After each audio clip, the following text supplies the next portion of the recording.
Hey everybody, this is Eldana Lewis Fernandez, thinklikeanegotiator.com, and I am here at James Malinchek's Big Money Speaker Bootcamp, and I have on the blue carpet with me Joanna Garzilli, and she's also here at the bootcamp, and she has a second edition book that I want to find out about. She's really interesting from London, so welcome. I'm so happy to be on the blue carpet. I love that, the blue carpet. Yeah, it's like different than the red carpet, it's the blue carpet. It's your carpet. That makes it very special. That's right. I even made up an acronym for BLUE. What's your acronym for blue? Being a leader means understanding excellence. I like that. That resonates with me a lot. It goes with negotiation. Negotiation's kind of a leadership tactic, and since I teach negotiation strategies, I was in the military, everything has to have an acronym, so I came up with an acronym for it. Very good focus. So tell me a little bit about your business, a little about your book. My business is, I'm Joanna Garzilli, first of all, and I'm author of Unleash the Psychic in You, which is this book here. This is the second edition that's out now. And everyone has the gift of intuition. And many people have said to me, oh, well, isn't it just for a few special people? But really, it's like a muscle. And sort of like going to the gym, if you don't go and do your workout, you're not going to have the muscles. And with Unleash the Psychic in You, the focus is to really go through each one of the psychic senses and do the exercises and put them to practice in your own life. One thing I've found in my own life is that my intuition has never been wrong. The issue has been if I haven't listened to it or I haven't followed it. That's been the big problem. And a lot of the time people know they're intuitive and they don't listen. So that's an important component of focus. Oh, I couldn't agree more. And I like to call it the whisper. I got that from my friend Glenn Morshower. He calls it the whisper. And it's kind of like the whisper tells you to do something and you don't listen to the whisper. And then it's kind of like, oh, are you kidding? Exactly. So recently I done what's called a VIP intuition blueprint reading with one of my favorite actresses, Ellen Burstyn, she's an Academy Award winning actress. She's actually a Triple Crown winner. That's for winning an Oscar, an Emmy, and a Tony Award as well. So really fun to be in the flow and do that. And I have a fantastic endorsement for Unleash the Psychic in You from Vanessa Marcel, she's an Emmy winner as well. And it's good to really start to get this out there, and also that it's becoming more normal as well. I mean, years ago, and when I grew up in London, in case you can't tell from the accent where I am, I'm not from Australia, that people would often find it weird. They're like, psychic, weird. And I think that there's a negative connotation with psychics sometimes because we think of neon sign and, all woo-woo and out there. But I really like to think of it in a practical, grounded way. I mean, Bill Gates refers to often using his intuition, so does Sir Richard Branson. And it's very much a natural part. It's built into them in terms of their leadership skills. Well, I think it's just discernment and listening to that voice within that's telling you need to do this or you don't need to do that. Sometimes for me, the voice, because I don't always listen, there's this certain way that it's, okay, go do this now. No, do it now, do it now, do it now. Uh-oh, I better go do that. Well, this is a really fun thing that I like to do, is open the book somewhere and just pick something, like just whatever that is, that will be a specific insight from the way that we connected, how we've ended up here now at James's event, which for Big Money Speaker, which I love as well. But if you want to just pick somewhere to just pick a page or pick a number, do you want to pick a number between 1 and 255? 7. Ooh, 7. I like that. I want to say lucky number there. So if we were going to go on, well, I'm right here. Where do you want me to go from? From this spot or this spot? This spot here. So, never a coincidence, the bit that comes up here. Mum opened her Louis Vuitton handbag and took out her purse. She handed me £5. So that's what is that? It's about $8? Yeah, depending on the exchange rate. Right, exactly. Thank you, I said sheepishly. This was money to pay for the subway back to the oppressively small, starkly decorated basement apartment of my fiancé's mom. It had no heating or hot water because the thermostat had broken. The woman was away in India and was letting me stay there because she felt awful that her son owed me $400,000. At that time, so this is from chapter 1, the effed up psychic, how I lost everything. I had such low self-esteem, and I didn't understand that I was waiting for things to happen in my life. I just thought that, well, I'm so connected to spirit, someone's just going to come in and save me. And I didn't understand that I needed to be proactive in my business and in my life. And so that was a big turning point for me. To the way I ended up in that situation with being owed all that money was because I didn't feel that I was lovable. I felt totally unworthy. And so I bought love. And I feel there's a really strong connection between money and love. And a lot of the time we know what to do, but we don't go and take the action that we need to take. Hence, people need guidance and support, like from yourself and what you're doing and how you're guiding and helping them to stand in their power, to think like a negotiator instead of just letting things happen. And the same for me as well. In my work, I had to really learn that it is, at the end of the day, no amount of money is going to create the satisfaction for you. You find that peace, that truth within you first, and then from there you generate the income, and you have the strength to then go and take the action steps that you need to take. It's interesting. I've had 2 people here at this boot camp, and I've had people tell me before, I've done a lot of work on myself, and I shared that in the Marketer of the Year contest, a lot of my story, a lot of the stuff I've been through. And they said, wow, you just have this level of peace within you, and you know it. Actually, 3 people have told me that here, 3 people. You're extremely grounded. And I think that, yes, the peace is the overarching thing, but you're very, very solid in yourself. And so it's this quiet, calm, very powerful confidence that you have, that people won't mess with you. It's sort of like you don't need to have a physical boundary drawn, right? They just know. But and that takes practice, right? I mean, it took you a number of years to develop that, I would imagine. Oh yeah. Easily. Yeah, definitely. And I work with coaches and people to make sure I know how to stay grounded and where my power is. And like before I get on stage, I think about the 3 things I'm supposed to be to the audience and take myself out of it, and then get grounded and pull in my power. And then when I do that, the talk flows smoothly. It's amazing.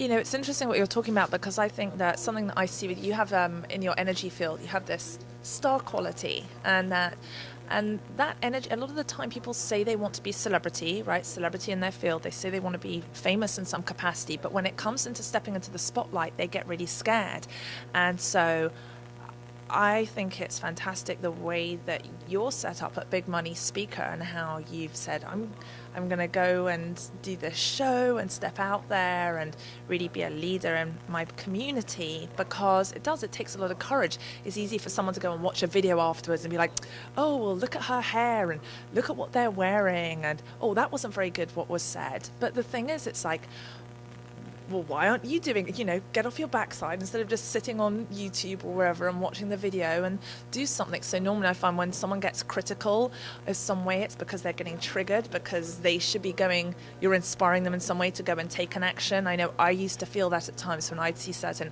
authors or speakers out there and go, well, I could be doing that. Why aren't I there? Why aren't I on that show? Why aren't I on that stage? And I realized that one has to you have to step out there and put yourself outside of your comfort zone, and you also have to invest in yourself as well, right? You invest in putting this show together too, and I really want to acknowledge you for doing that. Thank you so much. Yeah, I had done this. I have another brand called Pink Biker Chick, and it's fun, but nobody was bringing a pink biker chick in to speak, and although James thinks I've tossed it completely to the side, it's just sort of on the shelf for now until this kind of moves. You see, I still do have a level of pink here. I'm sitting. Yes. Yes. And velvet pink robe.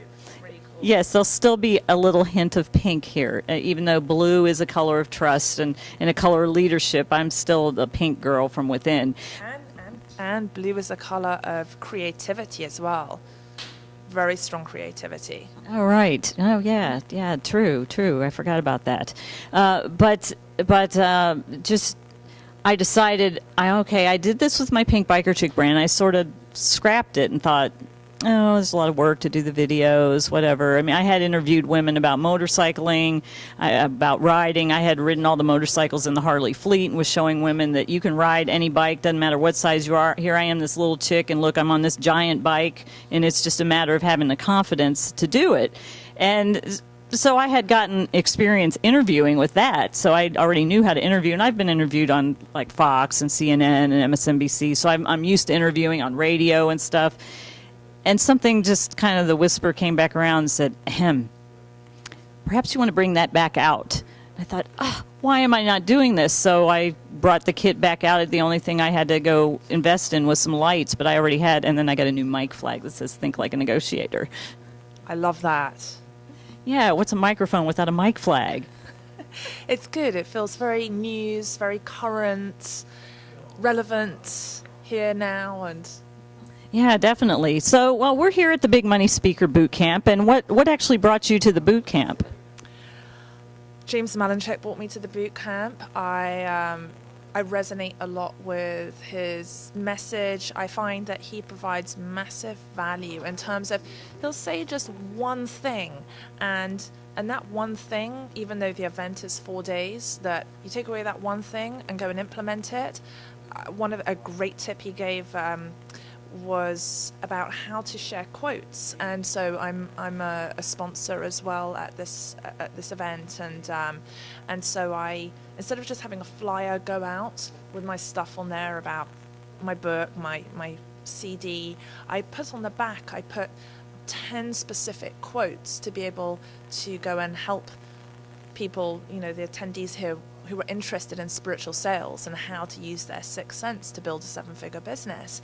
And so rather than someone just look at the piece of paper and maybe just discarding it and throwing it away, to go, oh, hang on a minute, here are the 10 spiritual laws on here for sales success. I'm going to keep that. So that was a really valuable insight that I'd learned from him.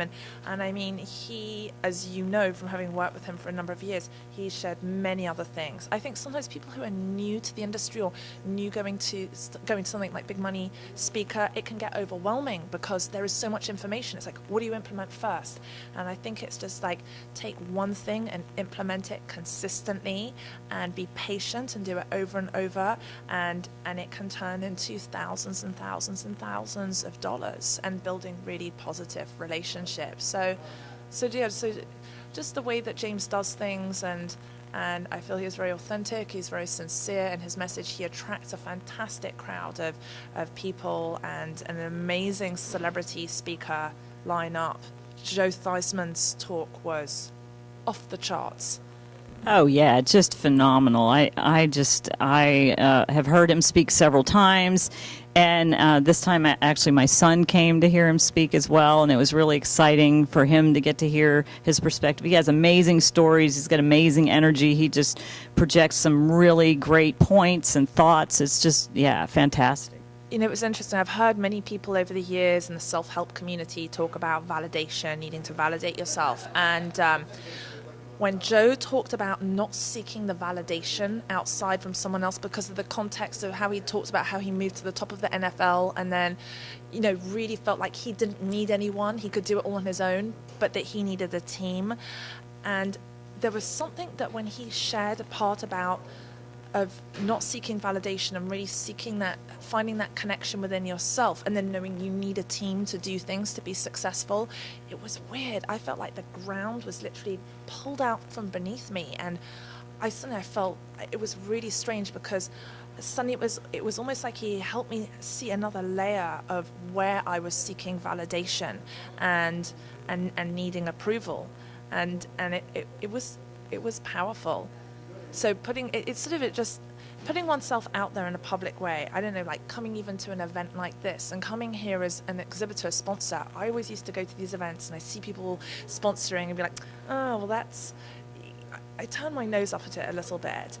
But now being here as an exhibitor, when people come out the doors and they come to, and they walk by, you have to really have that validation within oneself to say, I really believe in myself, I believe in my brand, I deserve to be here and be part of this community. Because sometimes people, they've taken in so much, and they're walking by, or they're doing their thing, and just say hi and not be attached to whether someone comes over and says, hey, I want to talk at your booth, or keeps on moving. And so it was that was very, very powerful for me to have that experience. What about for you?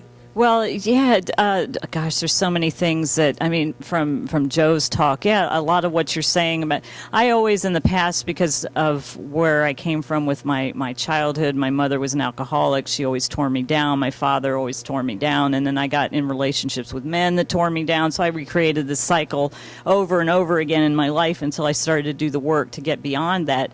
And as I was starting to put myself out in the public, it was kind of like, oh gosh, how am I going to react to those who aren't a raving fan and who actually come out and say negative things or whatever? And it took me a while to get beyond the fact of needing validation. I mean, I like it, like James is always like, oh, you're doing so great, I'm so proud of you. And I like to get the affirmations because I never got it. But even if I don't get it, I love me enough to know that I'm powerful and strong in who I am. But the biggest thing, I guess, about moving out into the public is knowing how to handle those kind of things. And so I have my friends that I kind of call and say, oh my gosh, I can't believe what this person said or what this person did. Let me just get it out, blah, blah, blah, blah, blah. And then I kind of just shake it off and let it go, because I don't want it attached to me energetically, because then that stuff brings you down. You can't, that one person, I'm not going to let somebody derail me. And so that good what he was saying about the whole validation thing. I used to be that, I'm a mountain, I don't need anybody, I row my own boat, I don't need anybody in my boat, and don't even get near my boat. That's how I used to be, and people that are really close to me know that even now it's still a little hard for me, like, okay, yes, that's right, I have crew, you can help me, that's okay, I don't need to be a control freak. It's brilliant insight. So you have a very close group of people around you that you just know that you can reach out to.